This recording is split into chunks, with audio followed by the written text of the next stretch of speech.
오늘 우리에게 주신 하나님 말씀은 마태복음 7장 21절부터 25절까지 말씀입니다. 마태복음 7장 21절부터 25절까지 말씀을 우리 함께 낭독하도록 하겠습니다. 신약성경 11면에 있습니다. 같이 말씀을 보겠습니다. 나더러 주여 주여 하는 자마다 다 천국에 들어갈 것이 아니요 다만 하늘에 계신 내 아버지의 뜻대로 행하는 자라야 들어가리라. 그날에 많은 사람이 나더러 이르되 주여 주여 우리가 주의 이름으로 선지자 노릇하며 주의 이름으로 귀신을 쫓아내며 주의 이름으로 많은 권능을 행하지 아니하였나이까 하리니, 그때 내가 그들에게 밝히 말하되 내가 너희를 도무지 알지 못하니 불법을 행하는 자들아 내게서 떠나가라 하리라.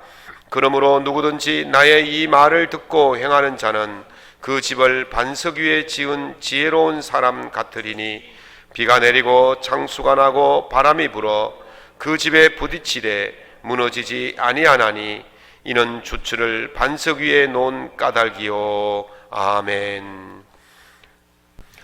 오늘 본문 말씀을 가지고 신앙의 새 틀을 짜라, 신앙의 새 판을 짜라 라는 제목으로 하나님의 은혜를 함께 나누고자 합니다. 토사구팽이란 말을 여러분들 들어보셨을 거예요. 토끼 잡는 사냥개의 일이 끝나면 사냥개를 삶아 먹는다, 그런 뜻이 있습니다. 이 고사는 흔히들 상전이 아랫사람을 내칠 때, 배신당할 때에 쓰는 말이기도 합니다. 주인으로서는 아랫사람의 역할이 끝나면 더 이상 쓸모가 없겠죠. 그래서 내치는 경우를 흔히 토사구팽이다, 그렇게 말을 합니다. 이 고사성어가 나오게 된 이유는 춘추 전국시대에 월나라가 오나라에 침략을 당해서 속국이 되었습니다. 그래서 월나라의 왕인 구천은 늘 복수할 기회를 삼고 있다가 다행히 기회가 와서 범녀라는 재상을 도움받아서 그 오나라를 이제 물리치고 회복이 되어집니다. 이때 범녀가 자기와 동고동락을 같이 했던 문종이라는 대부에게 편지를 씁니다. 그 편지에 이 내용이 나옵니다. 토끼 사냥이 끝나면 사냥개를 삶아 먹는다 했으니 이제 우리 할 일이 다 끝났으니 빨리 나와 함께 도망을 갑시다. 그렇게 했는데 범녀는 도망을 가고 문종은 그 편지를 받고도 도망을 가지 않고 계속 버티다가 결국 구천에게 버림받고 자결해서 죽었다는 그 이야기 속에서 토사구팽이 나오게 된 것이죠. 오늘날 충성을 다했는데 주인에게 칭찬을 못 받고 쫓겨나는 그런 것을 이제 토사구팽이다, 그렇게 말을 합니다. 오늘 본문은 우리 주님께서 우리에게 아주 충격적인 말씀을 하십니다. 주여 주여 하는 자마다 천국에 다 들어갈 것이 아니다. 한마디로 말하면 너 천국에 들어오지 마, 나 너 몰라, 이 말씀하고 같은 거죠. 주님이 우리를 토사구팽시킨 거예요. 얼마나 배신감을 느끼고 얼마나 억울하겠습니까? 이 사람들이 그냥 보통 사람이 아니었어요. 주의 이름으로 선지자 노릇도 하고 주의 이름으로 귀신도 내어 쫓고 주의 이름으로 권능도 행했던 사람입니다. 주의 이름으로 주여 주여 하면서 열심히 했다는 거죠. 충성을 다했다는 거예요. 그런데 주님께서 나 너 모른다, 너 들어오지 마라, 그렇게 말씀합니다. 얼마나 배신감이 느끼겠습니까? 오늘 주님께서 이것이 우리에게 하신 말씀이라면 얼마나 끔찍하겠습니까? 여기서 우리가 생각해야 될 것은 토사구팽을 왜 당하느냐 하는 것입니다. 이게 누구의 잘못이냐는 거죠. 주인이 우리를 배신하기 때문에 토사구팽 시키느냐, 아니면 우리가 잘못했기 때문에 토사구팽 당하느냐 하는 것입니다. 주인으로서는요, 사냥개가 그 역할이 끝나면 이제 버리는 거예요. 토끼가 계속 있으면 괜찮은데 토끼가 없어요. 그러면 이 사냥개가 주인의 뜻이 뭘까, 주인이 무엇을 원할까, 그것을 생각해야 되는 거예요. 주인에게 내침을 당하지 않기 위해서 주인이 원하는 것이 무엇인지를 알아서 주인에게 맞춰서 행동해야 되는데 그걸 생각하지 못했다는 거죠. 주님께서 이들을 모른다고 하신 말씀이 이유가 불법을 행하는 자들이라고 말씀하십니다. 불법이니까 뭐 남의 것을 훔치거나 또 때리거나 강도짓 하거나 뭐 법을 어긴다 이 뜻이 아니에요. 여기서 불법은요, 하나님의 뜻을 행하지 않는 거예요. 주님께서 아버지의 뜻을 행하는 자라야 천국에 들어갈 수 있다 그렇게 말씀하셨거든요. 그래서 불법을 행하는 자들이란 것은 아버지의 뜻을 행하지 않는 것을 불법이라고 그래요. 주인의 뜻을 모르면 불법이 되는 겁니다. 주인의 입장에서는요, 주인이 뜻이 법이잖아요. 그런데 주인의 뜻을 모르는 종, 주인의 뜻을 모르는 사냥개는요, 그거는 불법을 행하는 겁니다. 그래서 쫓겨나게 되어지는 것입니다. 주인의 뜻과 상관없이 행하는 사람들은 주인이 모른다고 할 수밖에 없습니다. 관계가 없기 때문에 오늘 우리가 깊이 생각해야 문제가 바로 이것입니다.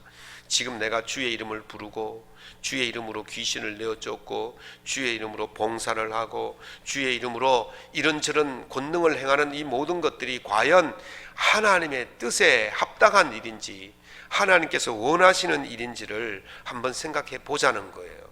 주의 이름으로 하면서 내 뜻을 관철시키기 위해서 주의 이름을 빙자해서 하지는 않는지를 보자는 거죠. 우리가 마지막 날 주님 앞에 섰을 때에 착하고 충성된 종아 라면서 하나님께서 두 팔을 벌려서 우리를 환영하실 그런 모습으로 살아야 되지 않겠습니까? 저와 여러분이 주님께서 여러분을 다 그렇게 쌍수를 두고 환영하는 그런 모습들이 될 수 있기를 예수 이름으로 축원합니다. 그러려면 어떻게 해야 되냐 말이죠. 판을 새롭게 짜는 거예요. 신앙의 틀을 새롭게 짜는 겁니다. 실제하지만은 우리 눈으로 볼 수 없는 두 가지 현상이 있습니다. 그 하나를 블라인드 스팟이다 그렇게 하죠. 맹점이에요. 보지 못하는 것. 남들은 다 보는데 보지 못하는 것. 여러분들은 다 보시잖아요. 그런데 제가 보지 못하는 게 있습니다. 그걸 맹점이라 그래요. 사각지대라고 말하죠. 우리 눈이 볼 수 있는 그 한계가 있지 않습니까? 그 한계를 벗어나는 그 지점을 사각지대라 그래요. 흔히들 자동차 운전할 때 많이 겪습니다. 자동차 운전할 때 정면도 보지만은 양쪽에 사이드 미러도 보고 또 백밀러도 보고 그렇게 해서 차가 뒤에서 오는지 옆에서 오는지 확인하면서 운전하는데 가끔은 차선을 변경하려고 시도했다가 옆에서 빵 하고 경적이 울리면서 깜짝 놀라게 만들지요. 왜 그렇습니까? 그 사이드 미러를 우리가 응시를 하고 보기 때문에 그래요. 사이드 미러를 보면 보이지 않는 부분이 있어요. 그래서 그 차가 뒷차가 그 지점에 딱 들어오면 절대로 그 사이드 미러에 나타나지 않는 거죠. 그래서 차가 없는 것처럼 보여서 들어가려고 하다가 깜짝깜짝 놀라게 되는 겁니다. 우리의 시선을 그 작은 거울 속에 고정시켜 놓으면 우리는 볼 수 있는 것도 보지 못하게 되는 겁니다. 그래서 운전할 때 사이드 미러만 의지하지 말고 항상 어떻게 됩니까? 고개를 돌려서 옆을 보고 들어가야 되는 거예요. 사이드 미러도 보지만 차가 있나 없나를 눈으로 직접 옆을 보면서 들어가야 놀라지 않는 거예요. 이렇게 보이지 않는 것, 이게 바로 블라인드 스팟이. 우리가 작은 거울 속에 우리의 시선을 고정시켜 놓으면 남들은 다 보지만 보지 못한다는 것이죠. 또 한 가지는 확증 편향이라는 말이 있습니다. 우리가 보고 싶은 것만 보고 듣고 싶은 것만 듣잖아요. 아무리 증거를 갖다 보여주어도 자기가 이미 안 믿기로 작정하면 그게 사실이라도 안 믿는 거예요. 증거를 보여줘도 안 믿는 거죠. 내 마음속에 그렇게 하기로 확증한 것, 거기에 편향되어진 마음이 바로 확증 편향이란 거죠. 우리가 이렇게 마음속에 그렇게 하기로 굳혀져 있으면 절대로 다른 것을 볼 수가 없게 된다는 사실입니다. 우리가 이렇게 다른 것을 보지 못하는 이유가 바로 틀 속에 가둬놓는 거예요. 어떤 특정한 틀 속에 가둬놓으면 절대로 우리가 다른 것을 볼 수가 없습니다.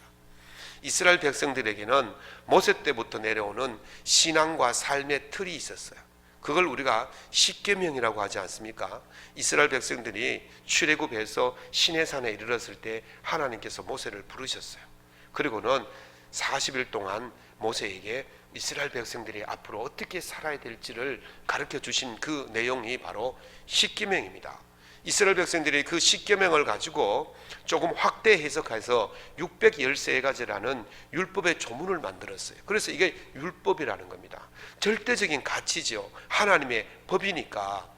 그런데 이스라엘 백성들이 출애굽했던 그 시기가 언제냐면 BC 1446년경으로 신학자들이 추정을 하고 있어요. 예수님이 언제 출현하셨습니까? 탄생하셨습니까?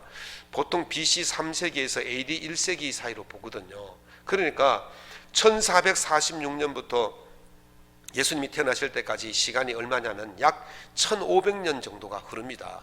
이스라엘 백성들이 1500년 동안 율법을 가지고 자기들의 전통과 유전과 관습을 막 덧붙이기 시작했어요.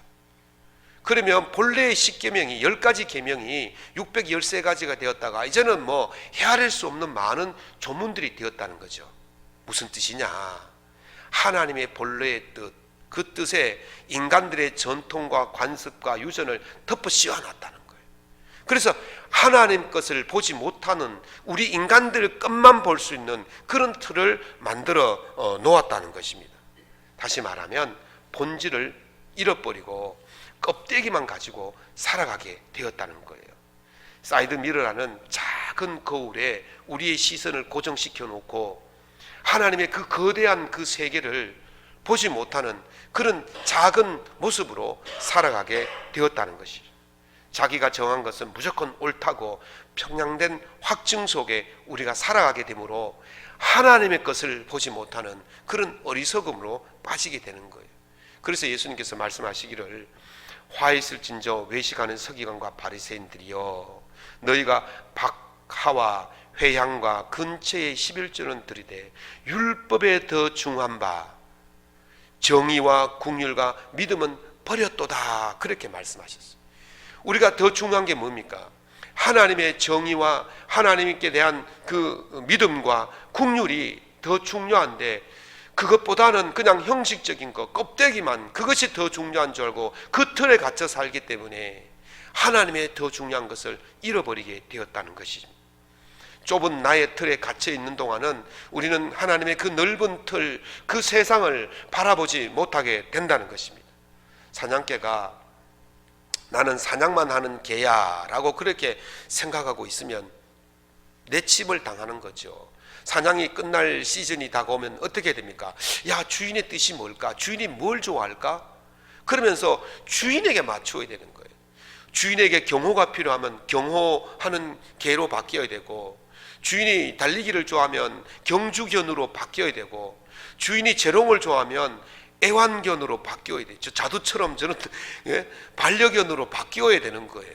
그런데 나는 사냥만 하는 개야 그러면서 그 틀에 딱 가둬 놓으니까 주인이 원하는 것을 하지 않으니까 내침을 당하게 되는 것입니다.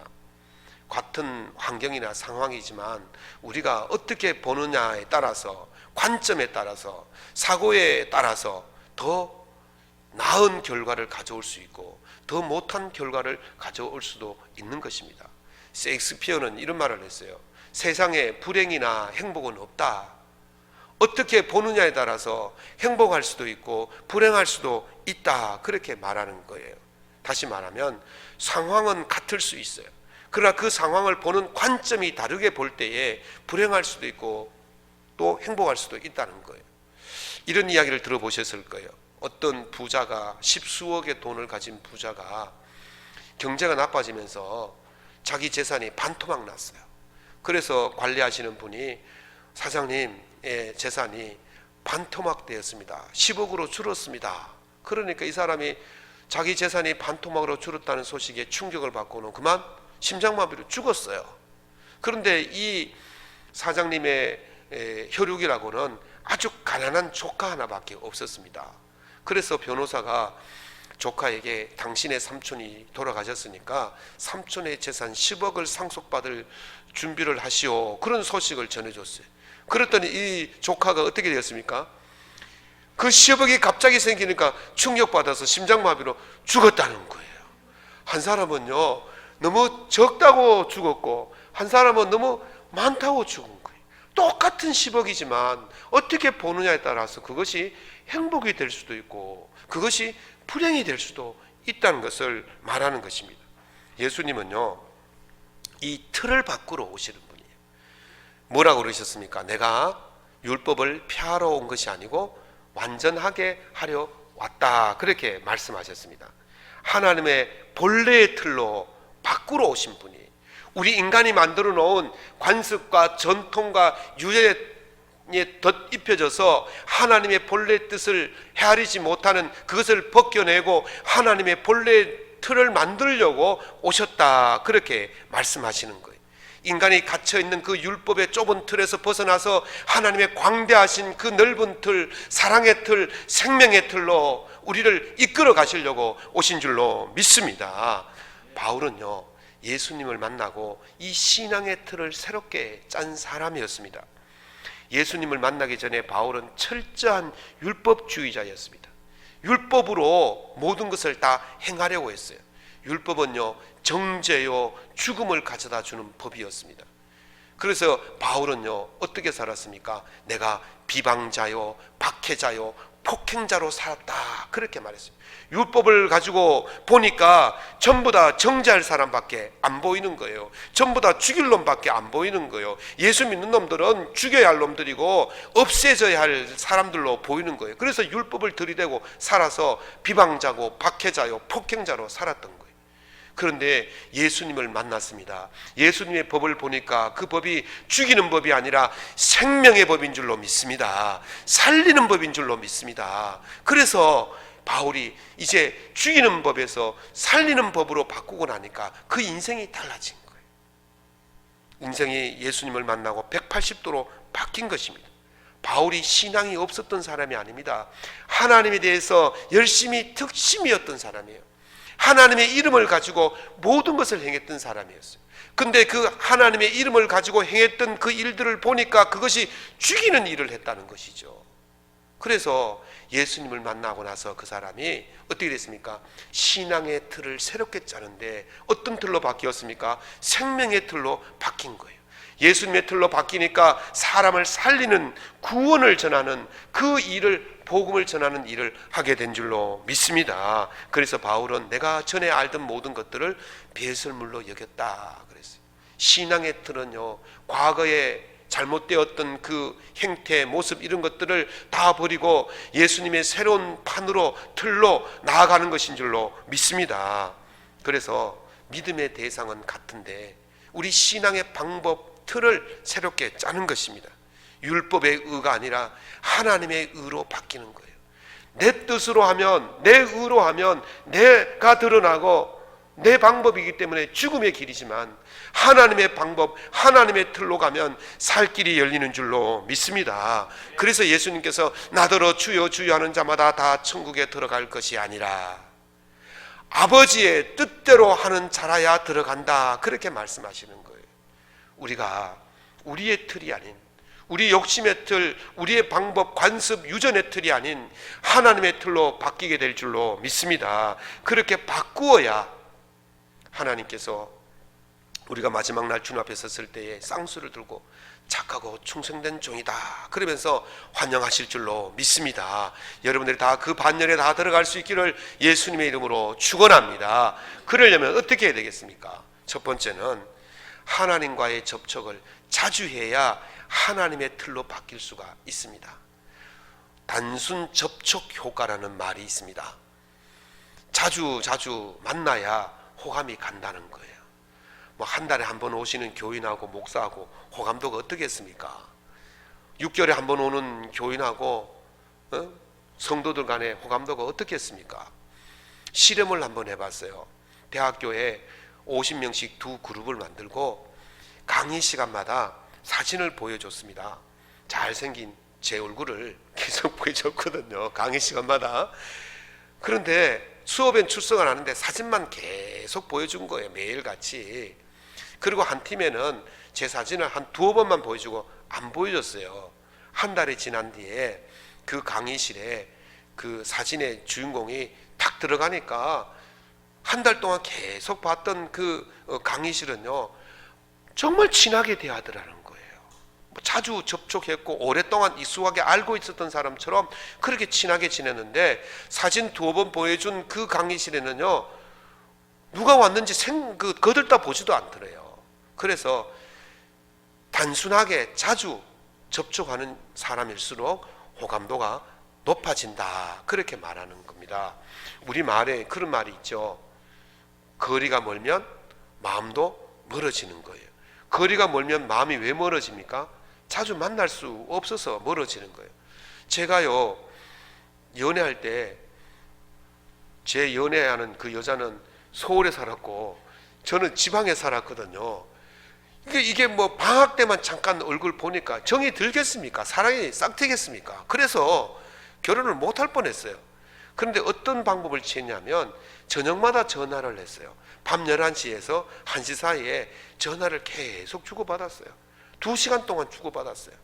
그러니까 얼굴은 못 보지만 계속 대화를 나누고, 그랬더니 우리 어머니가 야, 장가 빨리 가라, 전화비 많이 오른다. 그래서 제가 장가를 빨리 갔지 않습니까? 그러니까 계속 접촉이 있어야 호감도가 높아지는 거예요. 거리가 멀어지면 그 마음이 멀어지게 되어 있는 것입니다. 우리가 하나님과 호감도가 높이기 위해서 하나님과 뜻을 잘 알려면 어떻게 됩니까? 하나님과의 접촉 시간을 많이 가져야 돼요. 기도 시간을 많이 가지든지 말씀을 많이 보든지 설교를 많이 듣든지, 그렇게 하나님과의 접촉 시간을 많이 가질 때에 하나님과 호감도가 높아지고 하나님 뜻을 알게 되어지고 하나님 뜻을 실행하게 되어지는 겁니다. 코로나로 인하여 우리 비대면 시간이 길어지고 있지 않습니까? 비대면 시간이 길어지면서 가장 염려되는 것이 하나님과의 접촉이 짧아진다는 거예요. 줄어든다는 거예요. 우리가 자꾸 하나님과 거리가 멀어지면 하나님 뜻을 헤아릴 수 없게 되어지고, 하나님 뜻을 헤아릴 수 없으면 하나님과 상관없는 일을 하게 되어지는 겁니다. 그래서 하나님과의 접촉을 자주 할 수 있어야 돼요. 우리 교회 큐티를 하시는 몇 분 집사님들이 제 아침마다 제 카톡에다가 이렇게 그날 느꼈던 점, 또 큐티하면서 감동받았던 점, 또 결단, 이런 것들을 이렇게 올립니다. 그래서 제가 슬쩍 물어봤어요. 큐티하니까 어떻습니까? 물어보니까 큐티할 때와 안 할 때가 다르더라는 거예요.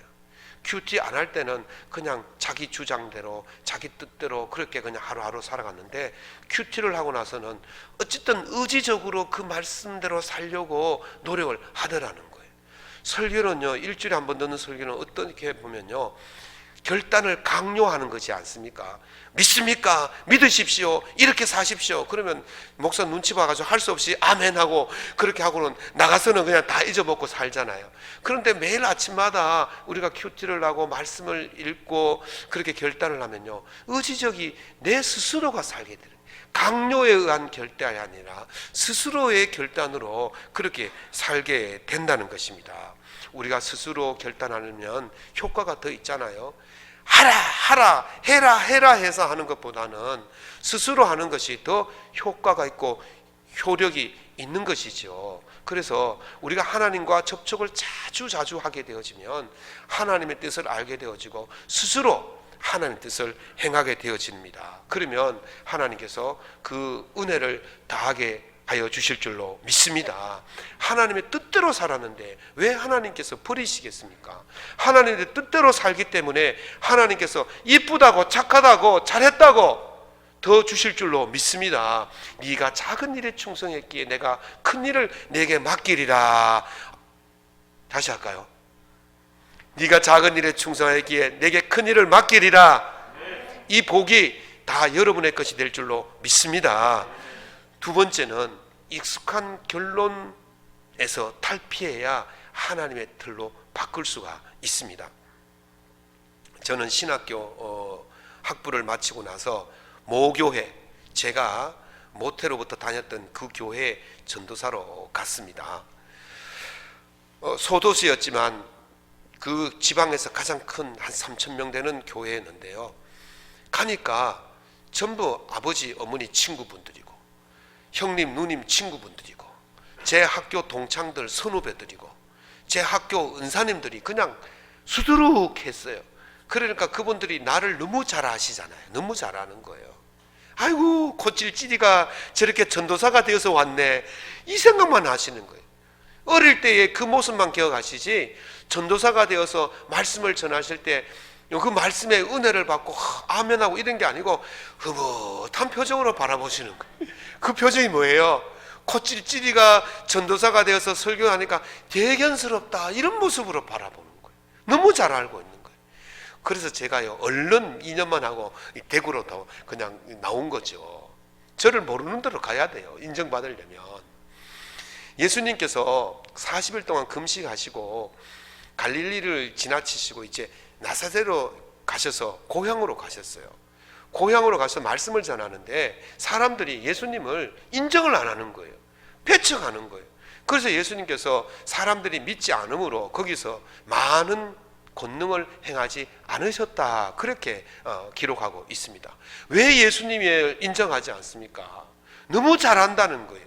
예수님께서 공생애를 30살에 시작했습니다. 그러면 적어도 이 나사렛에서 예수님이 몇 년을 사셨어요?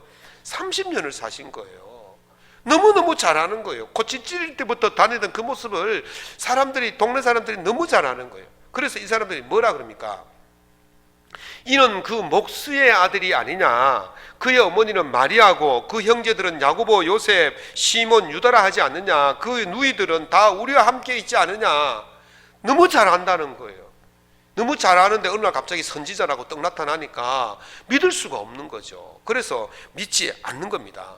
이 사람들의 머릿속에는 그 고정된 틀이 있었단 말이죠. 목수의 아들은 죽을 때까지 목수여야 한다는 그런 익숙한 결론에 도달해 있었어요. 그래서 다른 틀을, 다른 생각을 할 수가 없었던 겁니다. 그래서 받아들일 수가 없었던 것입니다. 예수님을 배척하는 그 사람들에게 예수님께서 이런 예화를 드셨어요. 엘리야 시절에 3년 6개월 동안 가뭄이 있었다. 그때에 그 가뭄이 있을 때 엘리야가 유대에 있는 수많은 과부들에게 보냄을 받지 아니하고 사렙딱 과부에게 보냄을 받았다. 엘리사 시절에 유대 땅에 한센병 환자들이 수많이 있었지만 엘리사는 그 한센병, 유대 땅 한센병 환자들에게 보냄을 받지 않고 수리아 사람 나만만 고침을 받았다, 그렇게 이야기했어요. 이스라엘 백성들은 선민이라는 의식이 있었어요. 하나님께서 우리만 사랑하시고 우리만 복을 주시고 우리만 치유하시고 우리만 회복해 주시고 전부 다 자기 기준에서 단 맞춰 놓았어요. 그래서 익숙한 결론에 도달해 있어요. 하나님은 우리만 사랑하신다. 그런데 지금 예수님 뭐라 그랬어요? 아니다라는 거죠. 그게 틀렸다는 거예요. 이방인도 구원받고 이방인도 치료받고 이방인도 복을 받을 수 있다, 그렇게 말씀하는 거예요. 익숙한 결론에 딱 정해놓고 살아가면 절대로 새로운 세계를 볼 수가 없는 거예요. 더 좋은 세계를 볼 수가 없는 거예요. 당연히 구원받을 것이라는 익숙한 결론에 가지고 살아가면 안 된다는 것이죠. 사랑하는 성도 여러분, 주님께서 나더러 주여 주여 하는 자마다 다 천국에 들어갈 것이 아니다고 말씀하셨어요. 다시 말씀드리면 주여 주여라면 하고 살면 당연히 천국에 들어갈 거라는 익숙한 결론을 가지고 그렇게 주여 주여 외치고 있다는 거죠. 그렇게 하면 안 된다는 거예요. 익숙한 결론의 틀에 속에 살지 말라는 거예요. 나의 익숙한 틀, 그것에서 벗어나서 하나님의 틀로 바꾸올 때에 진정한 구원이 있게 되는 줄로 믿습니다. 아버지의 뜻대로 행하는 자, 거기에서 따라서 결론이 달라지는 거예요. 나의 익숙한 틀이 결론을 만들어내는 것이 아니라 하나님의 뜻이 결론을 만들어내는 것입니다. 우리가 하나님의 뜻을 알고 행하면 구원의 틀, 은혜의 틀, 생명의 틀로 들어가게 될 줄로 믿습니다. 나의 익숙한 틀을 벗어버리고 하나님의 틀로 바꾸어 갈 수 있기를 예수 이름으로 축원합니다. 세 번째는 보이지 않는 세계를 다루어야 하나님의 틀로 바꿀 수가 있어요. 철학자이자 과학자였던 프랜시스 베이컨은 말하기를 인간은 이해를 함에 있어서 가장 큰 방해 요인이 뭐냐면 사물 가운데 감각을 직접적으로 자극하는 것을 중시한다는 것이다. 그랬어요. 무슨 말입니까? 내 눈으로, 내 손으로, 내 귀로 보고 듣고 만지는 것만 중요시한다는 거예요. 그래서 눈에 보이지 않는 것, 귀에 들리지 않는 것, 손에 잡히지 않는 것에 대해서는 주의를 기울이지 않기 때문에 실수를 범할 수밖에 없다. 그렇게 말하고 있습니다. 우리가 눈에 보이지 않고 귀에 들리지 않고 손에 잡히지 않는 것은 보이지 않는다고 우리는 그것을 믿지 않으려고 합니다. 그러다 보니까 심각한 실수를 저지르는 것이죠. 이삭의 두 아들이 있었지 않습니까? 쌍둥이 아들 야곱과 에서입니다. 에서가 형이고 야곱은 동생입니다.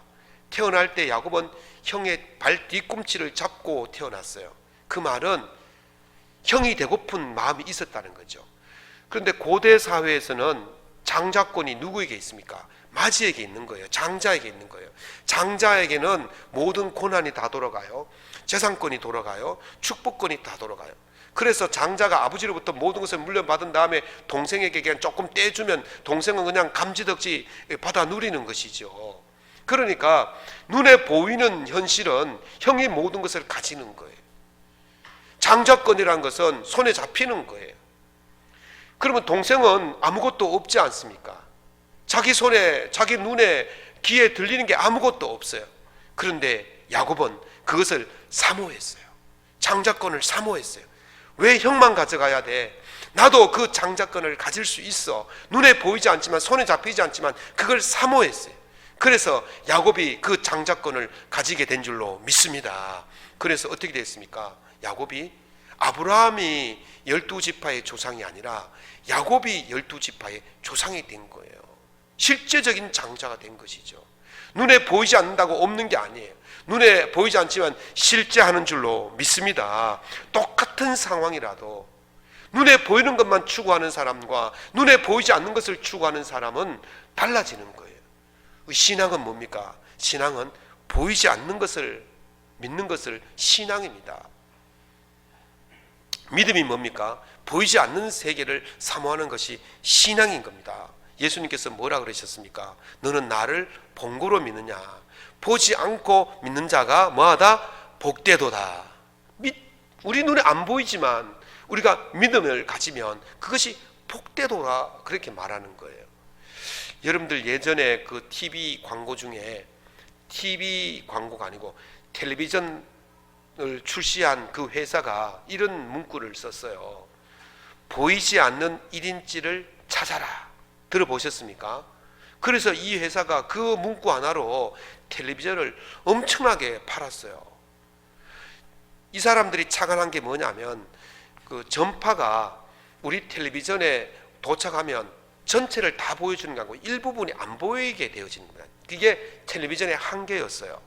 그래서 이 회사가 그 전파가 보여주지 못한 그 일부분을 보여주는 기술을 개발해 가지고 보여주기 시작한 거예요.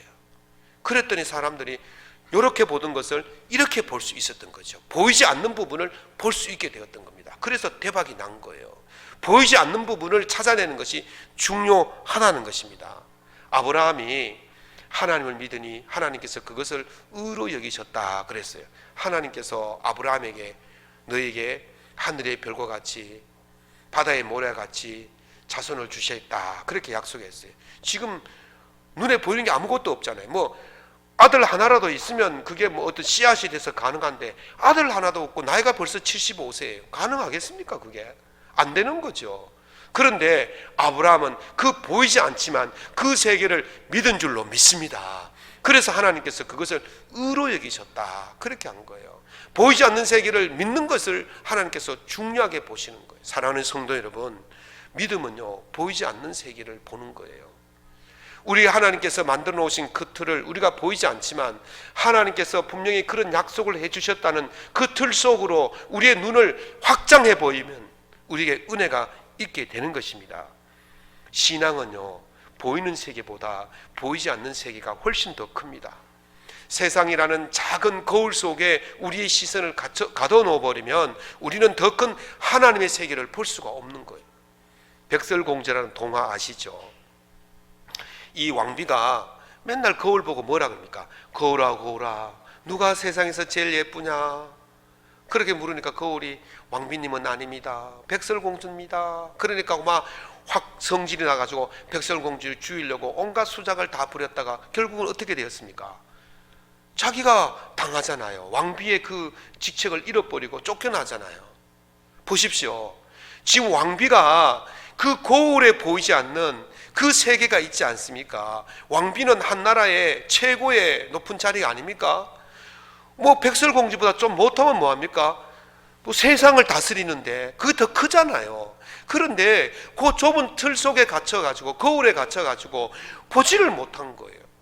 더 넓은 세계를 보지를 못한 거예요. 그랬더니 모든 것을 다 잃어보게 된 것입니다. 사랑하는 성도 여러분, 여러분은 지금 우리 눈에 보이지 않는 더 큰 믿음의 세계, 더 큰 영적인 세계, 더 큰 하나님의 세계를 바라볼 수 있는 믿음을 가질 수 있기를 예수 이름으로 축원합니다. 그 말씀에 들어가 살게 되어지면 어떤 일이 일어나느냐? 주님께서 말씀하셨죠. 누구든지 나의 이 말을 듣고 집을 짓는 자는 반석 위에 집을 짓는 지혜로운 자 같으니 비가 오고 창수가 나고 바람이 집에 부딪힘에 무너지지 아니한다 그랬어요. 우리의 신앙의 집을 반석 위에 짓는 거예요. 우리의 믿음의 눈으로 주의 말씀을 붙들고 하나님의 뜻대로 사는 자는 우리 신앙을 반석 위에 든든히 세워놓고 하나님의 주신 은혜로 살게 될 줄로 믿습니다. 우리가 가진 그 작은 틀, 신앙의 틀, 고정되어진 그 틀을 벗어나서 하나님의 세계로, 하나님의 틀로 우리 인생의 신앙의 틀을 바꾸어서 하늘로부터 오는 놀라운 은혜를 누리며 살아갈 수 있기를 예수님 이름으로 축원합니다.